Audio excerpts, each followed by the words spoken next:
if you don't mind walking us through a thumbnail sketch of the 6 stages of an empire, and then we'll talk about where we're at now and what we can do. Okay.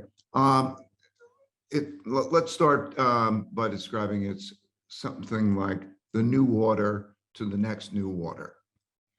And when I mean a new order, I mean the new system, right? Like the world order was made in 1945 at the end of a war. And a civil war can begin a new order inside of a country. Like the Chinese Civil War began their new order inside the country, 1949. And so that's like a new beginning. And what they always come out of wars. And a war is a fight for how the system works. So we'll begin there. After the fight of how the system works, it's a great leveler. It gets rid of a lot of the debts, and it starts over. And then there's a new power. In the United States, the New World Order, it was an American world order because the United States won World War II. It had 80% of the world's gold. Gold was money. It had the dominant military power. It had nuclear weapons. And because of that, we began the American world order. We literally got people together in a room and said, hey, we're going to be entering literally a new order. And they lay things out. It was in Bretton Woods, if I'm not mistaken. Yeah. And so I want people to understand, like, this is people, they get together and they actually decide this stuff. That's right. They carve up the world. Here are the borders. This group gets this piece, and so on and so forth. And then they begin. And and by the way, this has happened repeatedly throughout history. And so they start off with those new rules of the game. And you enter a period of peace and prosperity. And it's peace because nobody wants to fight the dominant power. The dominant power won, and you don't want to fight the dominant power. And you're exhausted. I mean, and this is one thing you're careful to point out in the book is like, war is horrendous. And so part of what creates that period of stability is just, we've seen so many people die. There's so much destruction of life, wealth, which is why, the stakes are high when you're talking about this. That's right. And there's a change in psychology really that you're dealing with, because quite often these things take place. They take a generation or more to take place, a lifetime. And the people who enter the war do so boldly. But everybody who enters the war and then goes through the war wish they never went through the war because it's so terrible. But they come out, as you point out, and then the war is over. They want peace, they want productivity, and so on. And then it's a great leveler, less wealth gaps and so on. And they work well together, and they build a period of peace and prosperity. That is a long period of peace and prosperity. But during that peace and prosperity, more and more prosperity takes place, and they increasingly bet on that prosperity. And people get more in debt. And so you see the debt levels rise, and you see naturally, as prosperity comes, it comes in unequal ways, and some get richer than others. And so wealth gaps rise. And then those wealth gaps increasingly create opportunity gaps, because the rich people have more resources to educate their children and give them the benefits. And so that happens over a period of time while the economy gets more indebted. And of course, as time progresses, other countries also rise. Those maybe that even lost the war, like Germany and Japan, they rebuild and they become competitors. And so what was a unique power of having won the war becomes less unique as there was more competition. And then you get a new generation of people who have a different mentality. They get used to those benefits and so on. And they are, let's say, less cautious in their financial behavior and so on. And so the classic ingredient also is that country that wins the war also has the world's reserve currency. Because, okay, you need a currency to transact internationally. It's like a language. You need a language to transact internationally. And the winner of the war gets the world's reserve currency because everybody thinks that's the most stable. And they also want to save in it. And so when you have a I world think that's reserve, important to really double click on. There's two things here that I want to go a little bit deeper. So one of the most profound things I've ever heard you say, and this really hit me, is that there's a reason this repeats over and over. And that reason is there's only so many personality types. And so people just are the way they are. And so if you put them into these predictable situations, they're going to react in predictable ways, which makes this whole cycle incredibly predictable. You can go back, you did a detailed analysis of the previous 500 years, and you just see this same thing happening over and over because, hey, the money's coming in, it's the roaring 20s, but the roaring 20s are going to lead to the 30s style depression basically every time, because people are overextending themselves because they are making the faulty prediction that if I look back at the history of my life, because it has always been this way, it's always going to be this way, not zooming out and seeing, no, you're in a bigger cycle that repeats over and over and over. And the reason I want to hammer this home is since by the end of this, everybody watching, I want you guys to know what to do to prepare yourselves for this. This is Ray's whole point, is to make sure that people are actually prepared, but you have to buy into the fact that this is predictable. Otherwise, you're going to ignore the advice. And so for me, recognizing that people just are a certain way and that thusly given similar circumstances, they will react in similar ways. And so that was, I think, really important for me to acknowledge. Yes, and you could see it not just in the cycle taking place over and over, but if you deal with the cause-effect relationships, they're logical.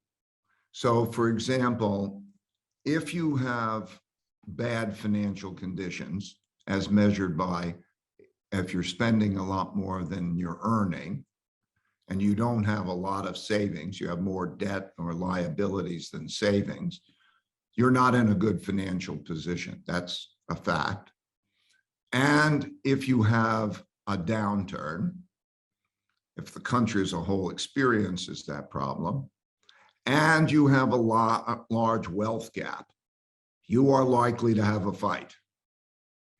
I mean, so these cycles don't just take place as cycles.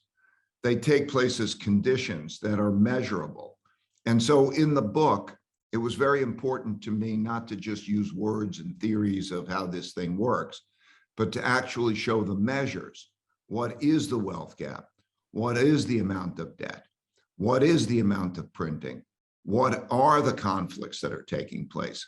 Because then you can monitor those things. Yeah, so this is where it starts to get a little unnerving. So, okay, you recognize these are patterns, they happen all over history and they repeat. And then because you're plotting all of this and you can look at these leading indicators that you talk about pretty extensively in the book, there's 18 that you go into detail. A couple of times you break them down into ones that maybe are more important than others. But as you peg, so if there's 6 stages to this arc, you said that the US is in stage 5. And to give everybody an idea, stage 6 is basically revolution, war. It's the violent restructuring of the economy.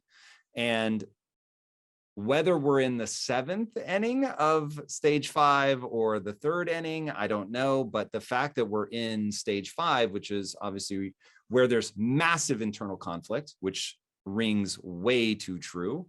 And the massive disparities, which you did a really cool graph in your video where you show income inequality and that gap between the lines you filled in with resentment. And so you have growing resentment, you get populists on the left and the right, you get internal conflict, people fighting, and then you get a potential external power looking at you going, they're weakened by their internal conflict. And that historically is when a rising power makes its move. Yeah, so I think there are 3 big forces to keep your eye on. And when you see them in their cycle, then it's clear. First, are you earning more than you are spending? And do you want people to look at this at an individual level or at a country level? Well, you can at both. I want them to look at it as the country, but the country is nothing more than the aggregate of the people. And so when you look at those 3 forces, I want to make sure that they're clear and you could align them up and you could see where you are. Is the country earning more than it's spending and building savings? Or is it spending more than it is earning and creating debt? Because one man's debts are another man's assets. And when somebody is holding those assets and they're producing a lot more of that money in debt, they go down in value. Money goes down in value as they produce it to produce that buying power. And then that gets people bad returns, it produces a higher amount of inflation, and it produces bad returns for holding debt or bond. So in other words, cash or bonds. And then people get out of cash and bonds, and that produces rising interest rates while there's rising inflation, and that produces stagflation. So I want them to get the mechanics of that, because that's happening now. You could see it. This is not controversial. We are producing a lot of debt. We're spending a lot more than we're earning. And as a result, they're printing a lot of money. And the printing of a lot of money creates a lot of inflation. And with that inflation, then nobody wants to, cash is trash. You don't want to hold cash. And you get out of that. And that causes rates to rise. And that's one of those three factors. So you can see it happening, and you could also see the cycle of it as shown in the book. The second force that is dealing with is the internal conflict force, how you are with each other. Are you operating cohesively, common mission, and moving in the right direction, the system working? Or are you at each other's throats? Is the system threatened? Because history has shown when the causes that people are behind are more important to them than the system is in jeopardy. And that is a risky situation. It's a risky situation because it produces disorder, and it can produce a form of civil war. And at those times, when you have that, you see greater and greater polarity. In politics, it shows up at greater and greater populism of the left and populism of the right. And populists want to fight for their side. They're not moderates. Moderates want to work together to try to find a compromise that's best for the whole. Populists appeal to their crowd by saying, I am fighting for you, and they will fight each other. And that fight can be at the threat of the system. So in history, for example, we saw 4 democracies in the 1930s choose to become dictatorships as one side fights to the other because they become so disorderly. And we have a system right now that you could see that it is possible in elections that neither side might accept losing. And so the system becomes in jeopardy. And you see that the moderates leave the system. You can't be moderate. You have to pick a side and fight. And so you see this in the French Revolution. There were moderates in the early part of it, that recognizing that there were problems and wanting to work together. The moderates got guillotined. The polarity began. The same was true in the Russian Revolution. The same was true in the Chinese Revolution, the Cuban Revolution, and so on. Those polarity gets greater and greater as there's a greater intensity to fight. And that is the internal piece. And so you could see where we are in that internal piece. Right now, we see that moderates are dropping out of, choosing not to run for re-election.